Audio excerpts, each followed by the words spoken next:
दोस्तों नमस्कार and welcome back.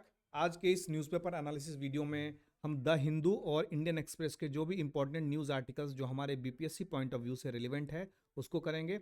उसके साथ साथ जो भी इन न्यूज़पेपर्स के आर्टिकल्स में हमारे प्रीलिम्स पॉइंट ऑफ व्यू से जो भी इंपॉर्टेंट फैक्ट्स हो सकते हैं वो हम इसमें कवर करेंगे।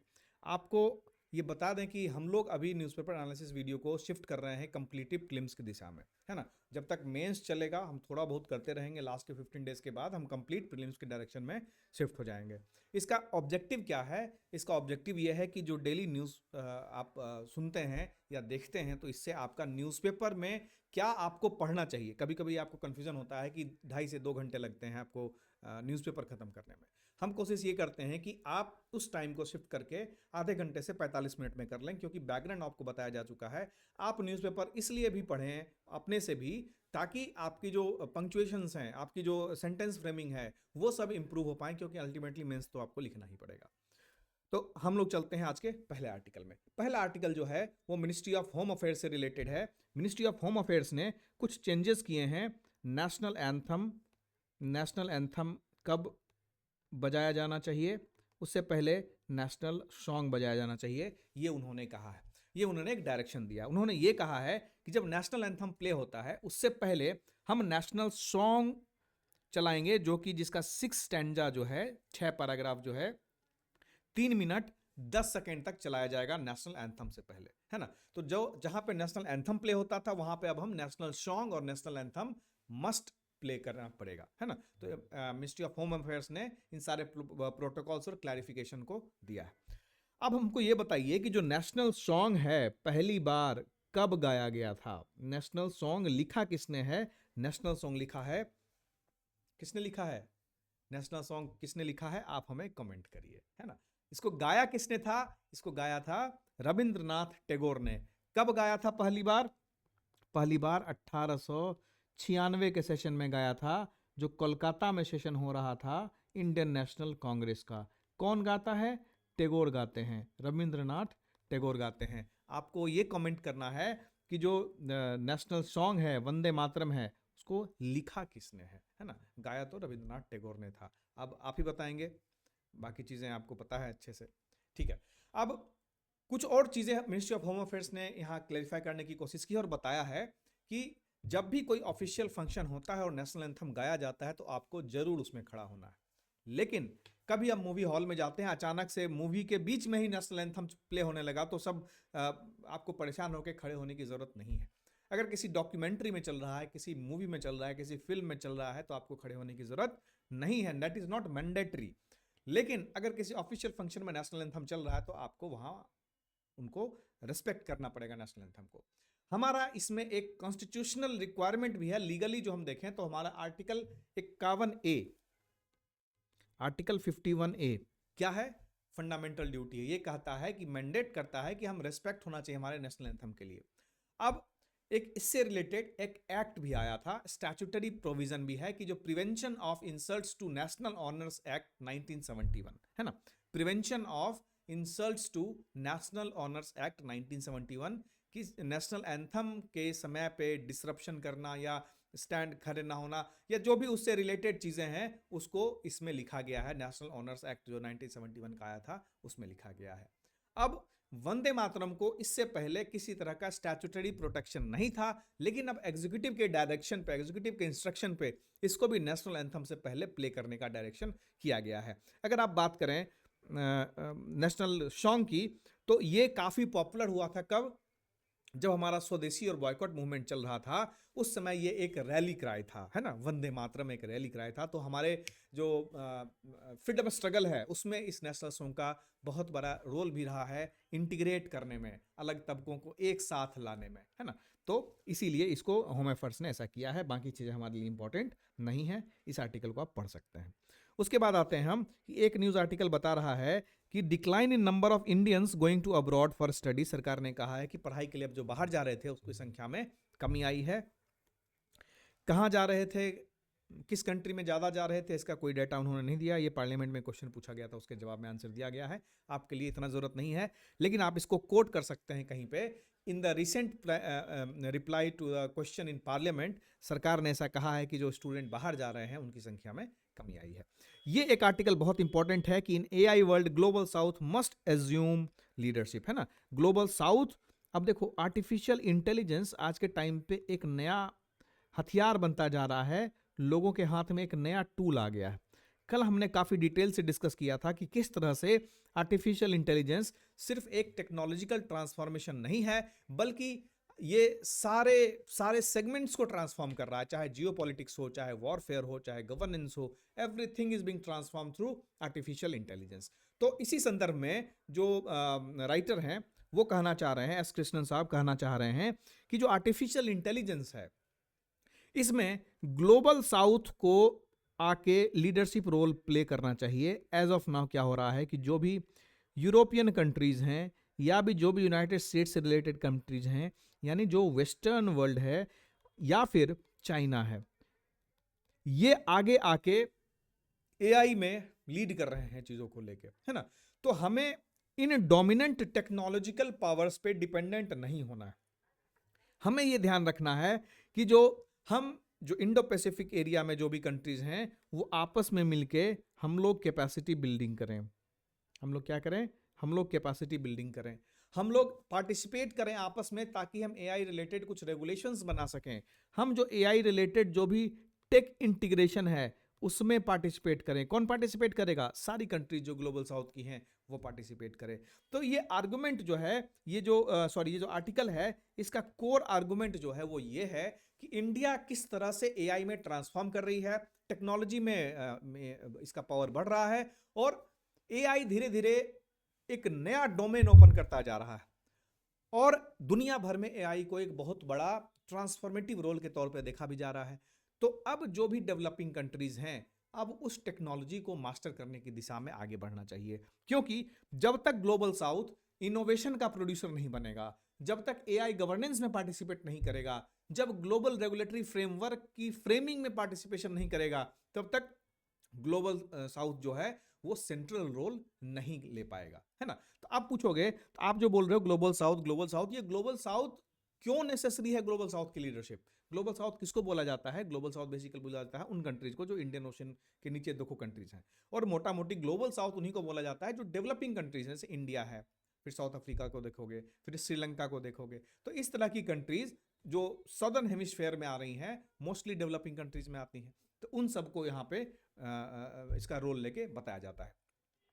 तो ग्लोबल साउथ का एआई में लीडरशिप क्यों जरूरी है, इसके बारे में अगर हम देखें तो इसलिए जरूरी है क्योंकि हमें डिपेंडेंसी खत्म करनी पड़ेगी इन वेस्टर्न नेशन पे। क्योंकि अगर हम अपना लीडरशिप नहीं शो करेंगे तो हम क्या एक मेयर कंज्यूमर बन जाएंगे एआई के, कंज्यूमर्स ऑफ एआई, राइट। और इसके लिए हमको डिपेंडेंट होना पड़ेगा किस पे? वेस्टर्न कंट्रीज पे, जो कि हम हमेशा से डिपेंडेंट होते आए थे। जब हम डिपेंडेंट हो जाएंगे उन पे, तो अब जानते हैं data is the new oil, तो हमारी डिपेंडेंसी डेटा पे, उन यूरोपियन कंट्रीज पे डिपेंडेंसी हो जाएगी डेटा के लिए, और जो भी डिजिटल इंफ्रास्ट्रक्चर है उसके लिए। बात समझ में आई?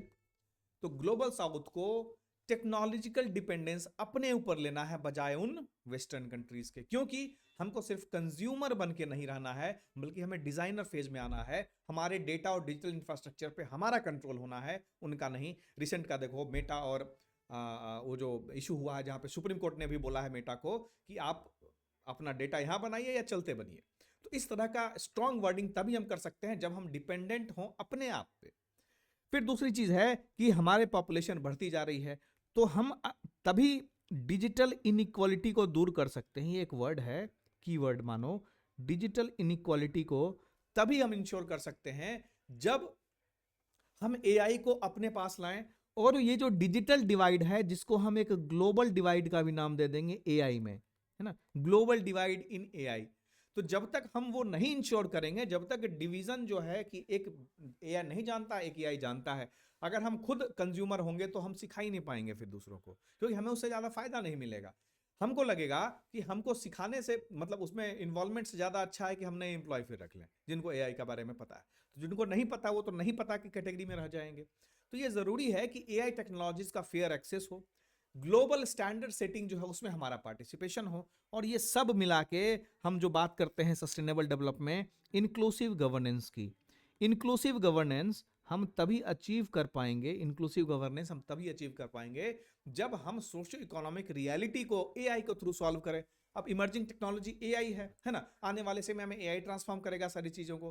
तो जो भी इमर्जिंग इकोनॉमी है उनको अपनी डेवलपमेंटल प्रायोरिटीज को एक साथ करके और एआई पे अपना फोकस बढ़ाना चाहिए, जिसपे वो खुद एआई के सिस्टम्स को डिजाइन करें instead of depending it on waste.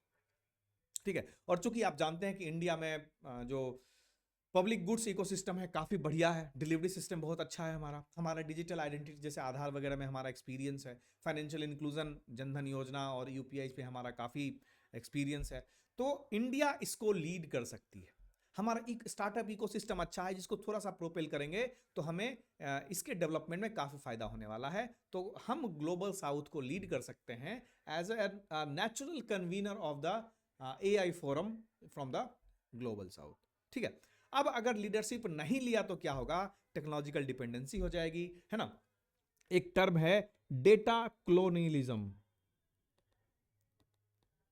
Data क्लोनियलिज्म बढ़ेगा, हमारा जो इकोनॉमिक गैप है, इकोनॉमिक गैप्स हैं वो भी और वाइडन होते जाएंगे, रूल मेकिंग प्रोसेस से हम बाहर जाएंगे तो जो ग्लोबल जियोपॉलिटिक्स है उसमें हमारा स्थान कम हो जाएगा। ठीक है, तो एक जो लार्जर मैसेज है वो क्लियर है कि एआई, कल भी मैंने बोला था, AI just not an innovation, it's all about the sovereignty, equity and global power balance, है ना। एआई इज, इसको लिख लो, AI is not just the innovation,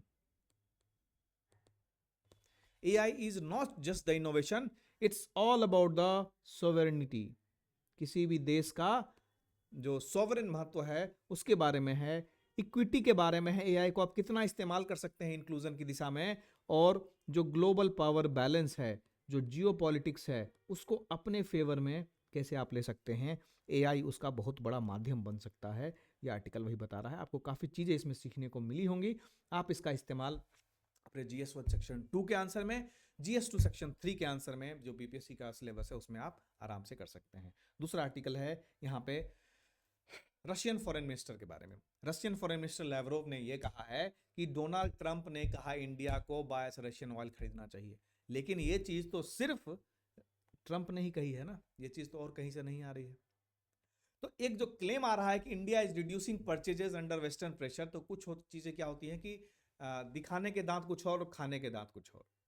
ठीक है, तो अब यूक्रेन से जब से कॉन्फ्लिक्ट स्टार्ट हुआ है तब से हमने जो ऑयल का इंपोर्ट है वो रसिया से इंक्रीज कर दिया। तो अब जब वेस्टर्न प्रेशर आया ट्रेड डील्स का, तो ऐसा नहीं कि हम उससे वापस चले जाएं और हम जो इंपोर्ट था हमारा उसको एकदम से कम कर दें, तो ऐसा नहीं होने वाला है।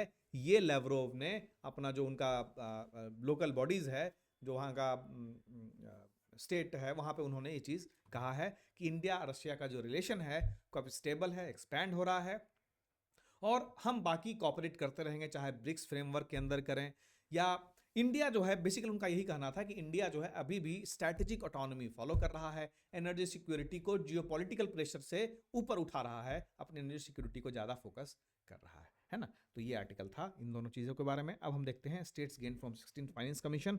16th फाइनेंस कमीशन के बारे में बहुत डिटेल से लेक्चर आपके मेंस क्लास में आने वाला है। अभी 16th फाइनेंस कमीशन के बारे में हम देखेंगे कि स्टेट को क्या मिला। तो ये आर्टिकल लिखा है रंगराजन, आर रंगराजन ने, और अभी 16th फाइनेंस कमीशन का जो रिपोर्ट आया है ना, उसके जो रिकमेंडेशंस आए उसमें जो टैक्स शेयरिंग है सेंटर और स्टेट के बीच में। अच्छा, 16th फाइनेंस कमीशन को हेड किसने किया था, तो ये थे डॉक्टर कौन थे, डॉक्टर अरविंद पनगरिया। डॉक्टर अरविंद पनगरिया, ये इन्होंने क्या किया था, ये 16th फाइनेंस कमीशन के चेयरमैन थे। जो 16th फाइनेंस कमीशन है कब से कब तक काम कर रही है, 2026 से लेके 2031 तक का इनका रिकमेंडेशन पीरियड है। अब सेंटर ने इनके रिकमेंडेशंस को माना है regarding devolution of funds from centre to states. ठीक है, इसका कॉन्स्टिट्यूशनल बेसिस क्या है, कॉन्स्टिट्यूशनल बेसिस आपको पता होगा, एक आर्टिकल है, आर्टिकल 280। आर्टिकल 280 जो है वो फाइनेंस कमीशन के बारे में बताता है कि प्रेसिडेंट फाइनेंस कमीशन का कॉन्स्टिट्यूशन हर 5 साल पे करती है, और इसी के पहले आर्टिकल 270 जो है वो बताता है कि किस तरह से सेंटर और स्टेट के बीच में फंड एलोकेशन होगा, है ना। तो डिविजिबल टैक्स में बहुत सारी चीजें रहती हैं, जैसे कॉर्पोरेशन टैक्स है, पर्सनल इनकम टैक्स है, सीजीएसटी है, आईजीएसटी है, यूनियन एक्साइज ड्यूटी है। सेस और सरचार्जेस जो डिस्ट्रीब्यूशन होता है उसमें इंक्लूड नहीं होता है और ये डिविजिबल पूल का हिस्सा नहीं होता है ना। तो जो ग्रॉस टैक्स रेवेन्यू है, जिस तरह का भी टैक्स सेंटर को मिला, माइनस जो सेस और सरचार्ज उन्होंने लिया, इसमें जो बचेगा, है ना, ये डिविजिबल के लिए बचेगा। मतलब यहां से सेंटर और स्टेट में डिवीजन नहीं होगा। जो टैक्स में सेस और सरचार्ज को हमने माइनस कर दिया, तब जो आपके पास क्वांटिटी बची, यहां से एक डिविजन, यही एक डिविजिबल पूल है जिससे सेंटर और स्टेट में डिवीजन हो जाएगा, है ना। तो अब अगर 14th फाइनेंस कमीशन की बात करो तो जो स्टेट का शेयर है वो 42% कर दिया गया था डायरेक्ट। फिर जब 15th फाइनेंस कमीशन आया, उसमें स्टेट का शेयर जो है 41% कर दिया गया। और क्या था कि जो जम्मू कश्मीर को यूनियन टेरिटरी बना दिया गया था, तो उसके यूज़ के लिए उसके लिए स्पेशल एक फंड रखा गया था। फिर अब जब 16th फाइनेंस कमीशन की बात आई है, तो वहाँ उन्होंने 41% को रिटेन तो किया है, लेकिन हॉरिजेंटल डिवोल्यूशन में थोड़े बहुत चेंजेस किए हैं।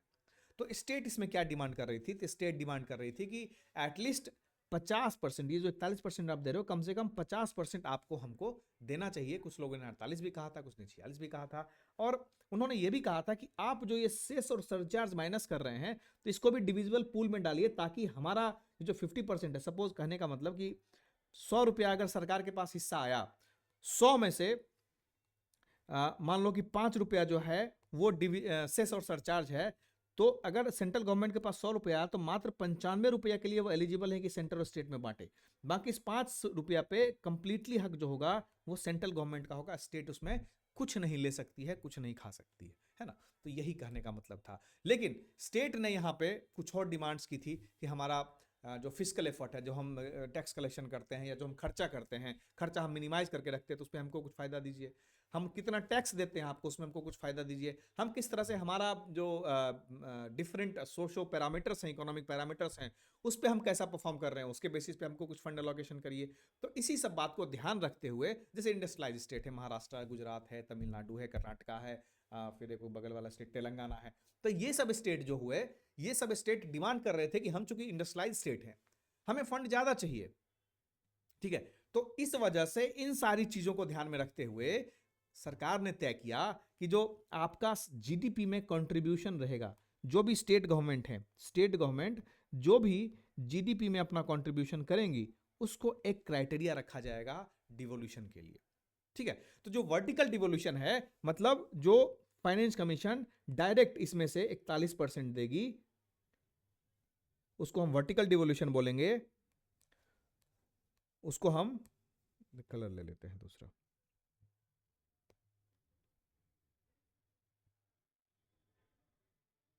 चलो ये ठीक है।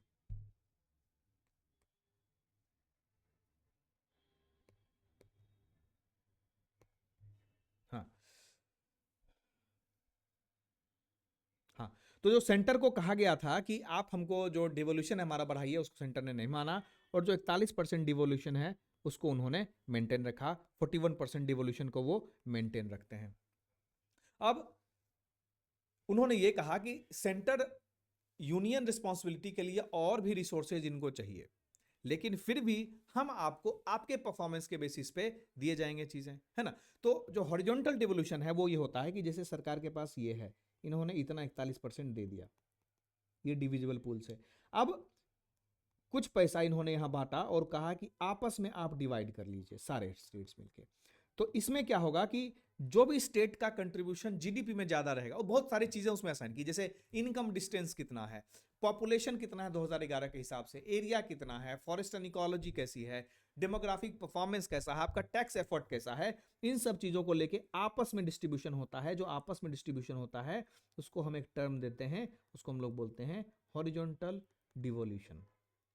क्या बोलते हैं? Horizontal devolution.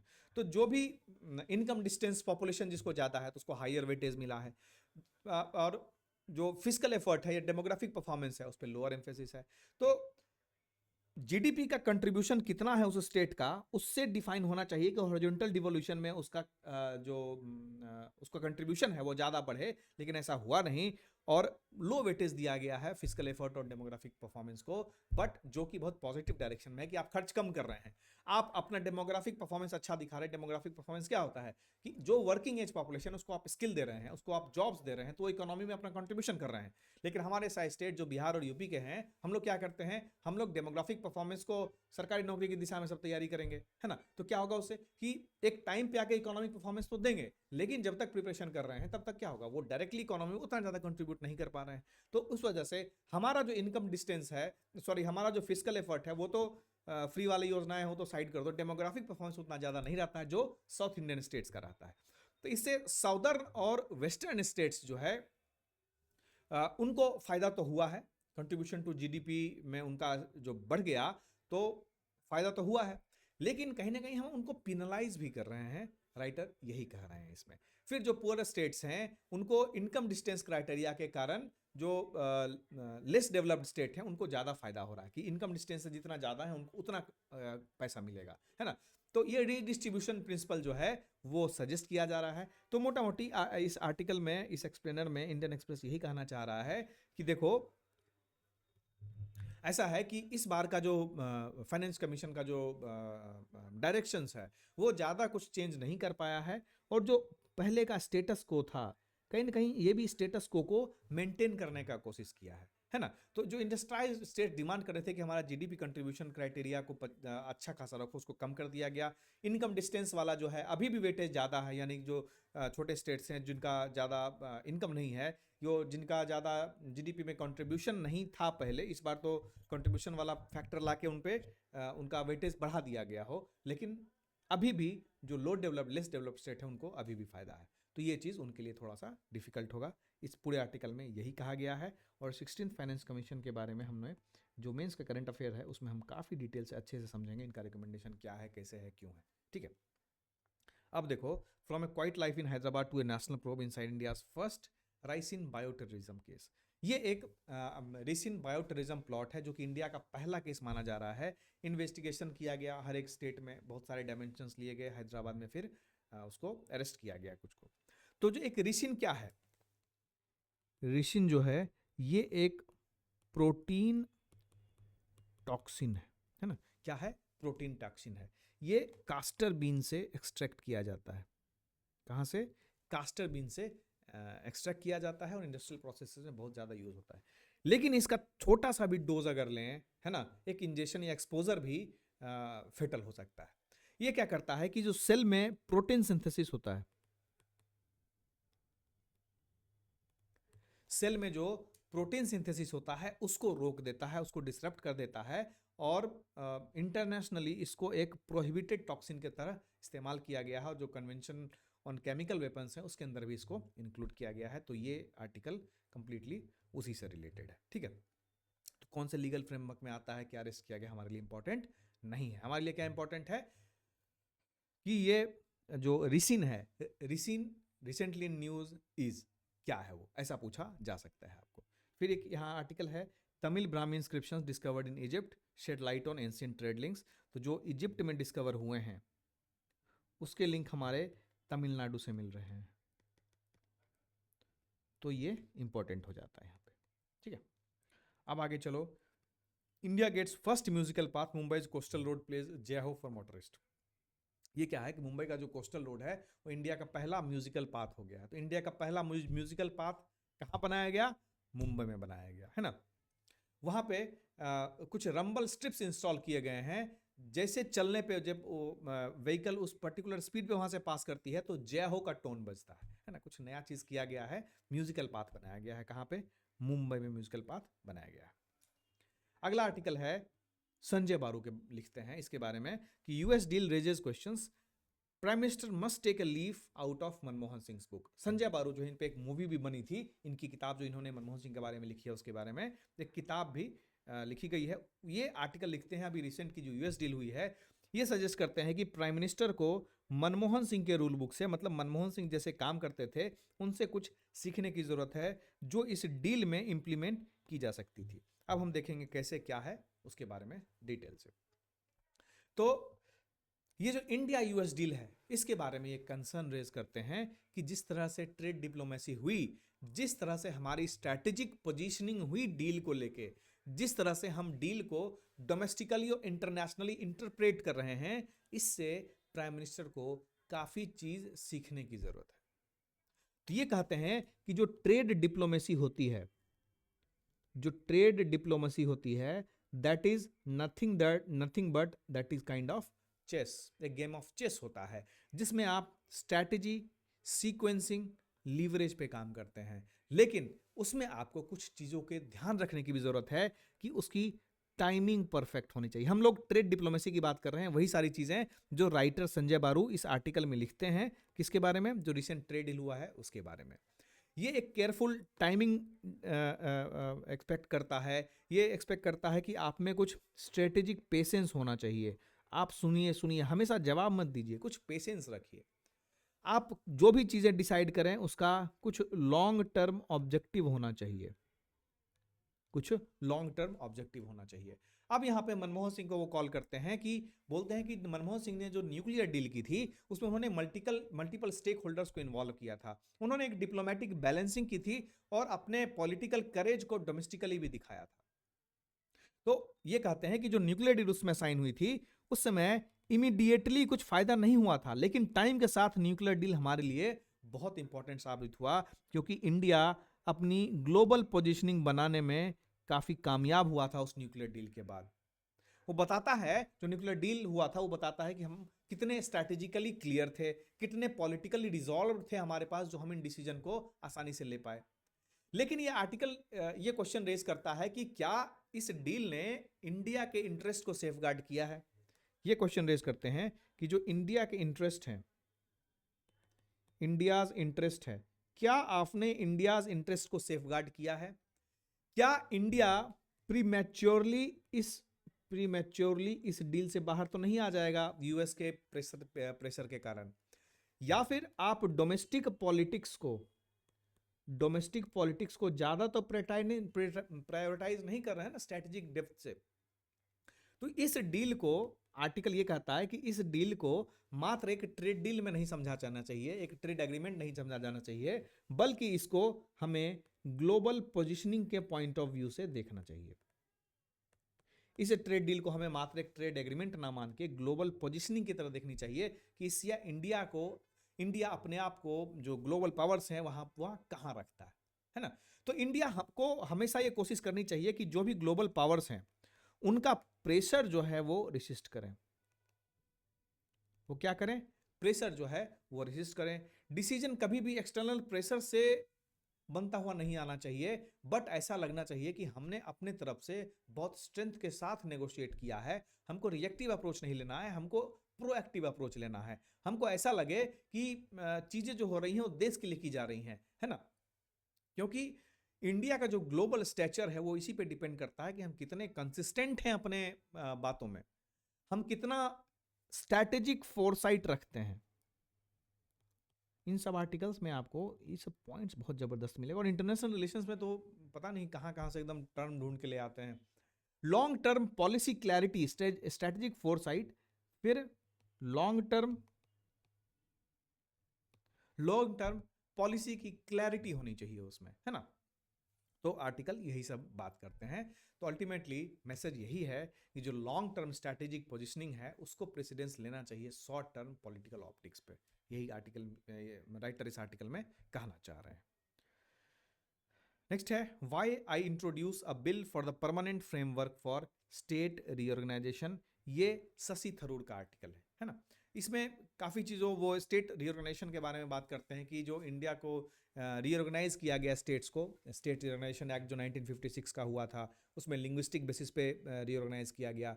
फिर बाद में 2000 ईस्वी में देखोगे तो छत्तीसगढ़ को बनाया गया, झारखंड बनाया गया, उत्तराखंड बनाया गया। फिर 2014 के आसपास जो है वो तेलंगाना को बनाया गया। तो यहाँ पे आर्टिकल 3 की चर्चा करते हैं कि जो स्टेट रीऑर्गेनाइजेशन है कौन से आर्टिकल को कैटर करता है, उससे आर्टिकल 3 कैटर करता है।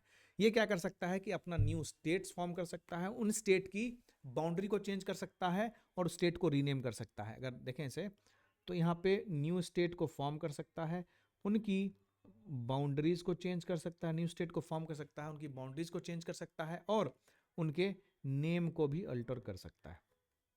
ठीक है, तो कोई परमानेंट इंस्टीट्यूशनल बॉडी नहीं है जो इन चेंजेस के बारे में स्टडी करे कि उससे क्या इंपैक्ट हुआ, उसके क्या इंपैक्ट हुआ। तो टाइम टाइम पे कुछ बॉडीज बनाई जाती हैं, स्टेट रिकॉग्नाइजेशन के लिए कमेटी बनाई जाती है। तो यहाँ पे शशि थरूर इस आर्टिकल में यही कहना चाह रहे हैं कि जो हमारा स्टेट रिऑर्गेनाइजेशन का टेक्निक होता है या जो हम करते हैं स्टेट का क्रिएशन, हमेशा कुछ चीज़ों पे डिपेंड करती है। जैसे कितना ज़्यादा पॉलिटिकल नेगोशिएशन हुआ। जैसे झारखंड बन रहा था तो बहुत सारे स्टेट जैसे कैमूर है ना, जैसे औरंगाबाद है, इन सबको झारखंड में मिलाया जा सकता था क्योंकि फ्लोरिस्ट डिस्ट्रिक्ट्स हैं। लेकिन बिहार की तरफ से जो लोग जो नेगोशिएट कर रहे थे उन्होंने अपना अच्छा पॉइंट रखा। फिर हम एजिटेशन से काफ़ी घबरा जाते हैं। श्रीमालू का आपको याद होगा, जो उसके बाद स्टेट रिऑर्गेनाइजेशन जो एक्ट लाया गया था, कमेटी बनी थी। तो इसके लिए जो स्टेट रिऑर्गेनाइजेशन है उसके लिए हमारे पास कोई अभी परमानेंट सॉल्यूशन नहीं है। हमारे पास कोई ये तरीका नहीं है कि हम ये जज करें कि एडमिनिस्ट्रेटिव एबिलिटी क्या है उनकी, हम ये जज करें कि उनकी इकोनॉमिक सस्टेनेबिलिटी क्या है, हम ये जज करें कि उनका डेमोग्राफिक बैलेंस कैसा है, हम ये जज करें कि उनकी गवर्नेंस कैपेसिटी कैसी है। इन सब चीज़ों को आंकने का हमारे पास कोई तरीका नहीं है, क्योंकि जब तक हम इन चीज़ों को नहीं आंकेंगे तब तक हम सही जो डिसीजन है उस पर नहीं पहुंच पाएंगे।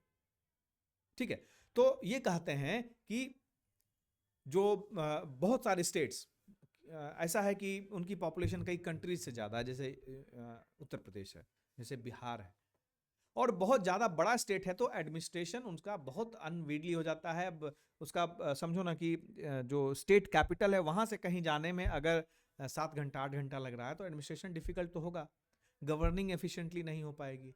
और जो छोटे स्टेट्स है जैसे सिक्किम है, जैसे गोवा है, ये स्टेट्स छोटे हैं लेकिन यहाँ पे गवर्नेंस अच्छा है, यहाँ सर्विस डिलीवरी फास्ट हो जाती है, एडमिनिस्ट्रेशन जो है वो रेस्पॉन्सिव होता है। तो डिवीजन जो है वो आर्बिट्री नहीं होने चाहिए और ये डिवीजन कुछ ऑब्जेक्टिव क्राइटेरिया से गाइडेड होने चाहिए। इसमें शशि थरूर यही कहना चाहते हैं। तो वो एक सॉल्यूशन सजेस्ट करते हैं। जब भी स्टेट रिऑर्गेनाइजेशन रिलेटेड कुछ क्वेश्चन आए तो उसमें इसको लिखा जा सकता है कि ये सॉल्यूशन करते हैं कि आप एक परमानेंट स्टेट रिऑर्गेनाइजेशन कमीशन बनाइए और वो जो कमीशन होगा वो ये स्टडी करेगा कि न्यू स्टेट्स की रिक्वायरमेंट है क्या, जो स्टेट्स बनाई गई हैं उनको बनाने से क्या फायदा हुआ, वो कंसल्टेशंस करें स्टेट के डिफरेंट स्टेक होल्डर्स से, कुछ क्राइटेरियाज बनाएं जिससे स्टेट के परफॉर्मेंस को आंका जा सके और स्ट्रक्चर्ड रिकमेंडेशन दे सकें, जिसके बेसिस पे हम इन क्राइटेरियाज को देख के, इन क्राइटेरियाज को ध्यान में रखते हुए नए स्टेट के बारे में कुछ सोच सकें। ठीक है, तो ज़्यादा डिटेल में नहीं जाएंगे, लेकिन आपको समझने के लिए ज़रूरी है कि स्टेट रिऑर्गेनाइजेशन जब भी आप पढ़ें तो आप इस चीज़ का ध्यान रखें कि जो एडमिनिस्ट्रेटिव एफिशिएंसी है, जो इकोनॉमिक वायबिलिटी है, चाहे जोग्राफिकल एफिशिएंट कितना है स्टेट, उस स्टेट में कितने लैंग्वेजेस हैं, तो कल्चरल और लैंग्विस्टिक डाइवर्सिटी कैसी है उनकी, इंफ्रास्ट्रक्चर कैपेसिटी कैसा है, वहाँ पे पब्लिक सेंटीमेंट कैसे काम करता है। तो इन सब चीज़ों को ध्यान रखना चाहिए, इन सब चीज़ों को क्राइटेरियाज को ध्यान रखना चाहिए जब भी आप स्टेट रिऑर्गेनाइजेशन करते हैं। तो बेसिकली आर्टिकल यही कहता है कि आप जो अपना एक तरीका अपनाए हैं स्टेट को डिवीजन करने का, कभी सोचते हैं कि, तो आर्टिकल 3 का जो फ्रीडम है आपके पास, उस आर्टिकल 3 के अंदर कोई स्टैंडर्ड कमीशन नहीं है, कोई ऐसा और संस्था नहीं है जो आप क्या किए, क्या करने वाले हैं उसको जज करे। तो आपका जो डिसीजन है वो कंप्लीटली पॉलिटिकल ड्राइवन है अदर देन सिस्टमेटिकली इवैल्यूएशन किया हुआ है ना। तो ये ज़रूरी है कि आप एक बिल लाएं परमानेंट कमीशन करके और इन सब क्राइटेरियाज को आप देखें, उस पर एनालाइज करें कि कहाँ तक अभी हम सही जा रहे हैं, सही दिशा में, और कहाँ तक हमें सीमित रहना चाहिए, इसके बारे में इसमें बात हो रही है। अगला आर्टिकल है इलॉन मस्क का एक फिर से एक प्लान हो रहा है कि वो अपना स्पेस एक्स और एक कंपनी है उनकी XAI, इन दोनों को वो इंटीग्रेट करने का सोच रहे हैं, है ना। वो ऐसा चाह रहे हैं कि एक मून पे एक फैक्ट्री बनाएं एक ऐसा सैटेलाइट बनाएं जो कंप्लीटली बहुत सारी चीज़ों को ऊपर ले जाए। भी क्या है कि बहुत छोटा स्केल पे हम जा पाते हैं कहीं भी, उसको मास ड्राइवर कहेंगे। और साइंस फिक्शन में जैसा चलता है उन सब चीज़ों की बात होती है। तो जो एलॉन मस्क हैं वो बहुत ही दूरदर्शी आदमी है टेक्नोलॉजी के क्षेत्र में। तो मानना पड़ेगा कि उनका लोहा मानना पड़ेगा जिस तरह से वो चीज़ों को सोचते हैं। वो एक सिटी बनाना चाहते हैं मून पे, वो एक सिटी बनाना चाहते हैं मार्स पे, है ना, एलियन लाइफ को समझना चाहते हैं। तो उनका एम्बिशन काफ़ी ज़्यादा है, ठीक है। जो आर्टिफिशियल इंटेलिजेंस, स्पेस इंफ्रास्ट्रक्चर और अर्थ के बियॉन्ड सेटल होने के लिए क्या सब चीज़ें की जा सकती हैं उनके बारे में वो बात करते हैं। तो हम अपना डिस्कशन आज यहीं पे सीमित करते हैं। और आपको जो पूछा गया आप जरूर कमेंट करिए। आपको कल एक मेंस का क्वेश्चन दिया गया था, उसका एक भी आंसर अपलोड नहीं हुआ उस लिंक में, ना ही उसके बारे में कोई इस कमेंट में डिस्कशन हुआ। इसीलिए मैंने आज उसका डिस्कशन भी डिटेल से नहीं किया। आज मेरा प्लान था उसको डिस्कस करने का। आप देखेंगे वीडियो मात्र 30 मिनट का, मैंने खींच के 30 मिनट किया है। 10 मिनट का प्लान था कि वो उसका मॉडल आंसर डिस्कस करें।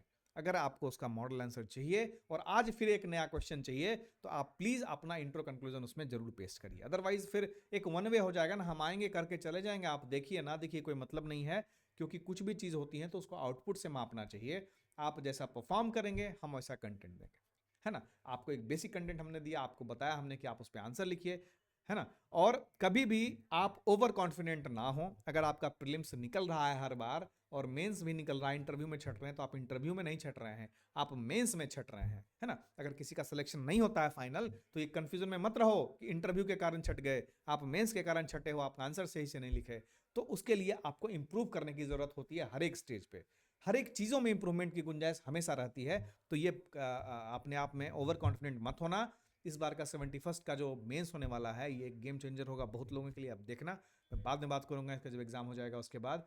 क्योंकि इस बार बहुत 70 to 80% फर्स्ट टाइमर्स हैं। उन फर्स्ट टाइमर्स को अभी भी ओवर कॉन्फिडेंट है कि ग्रेजुएशन वाली चीज़ें यहाँ भी चलेंगी, लेकिन ऐसा नहीं होने वाला है। सीरियस हो जाइए, अभी भी समय है। और मेंस को अच्छी तरीके से पढ़िए, आंसर राइटिंग जितना कर सकते हैं उतना करिए, डीआई की प्रैक्टिस अच्छे तरीके से करिए। 70th वाला जो डीआई में चीज़ें हुई थी उसको रिपीट ना होने दें इस बार, है ना। और बाकी वीडियो देखते रहिए, जो भी आपको पूछा गया उसको कमेंट करिए और थोड़ा इंगेज करिए। इंगेज करने से चीज़ें आगे बढ़ती हैं। मिलते हैं अगले वीडियो में। धन्यवाद।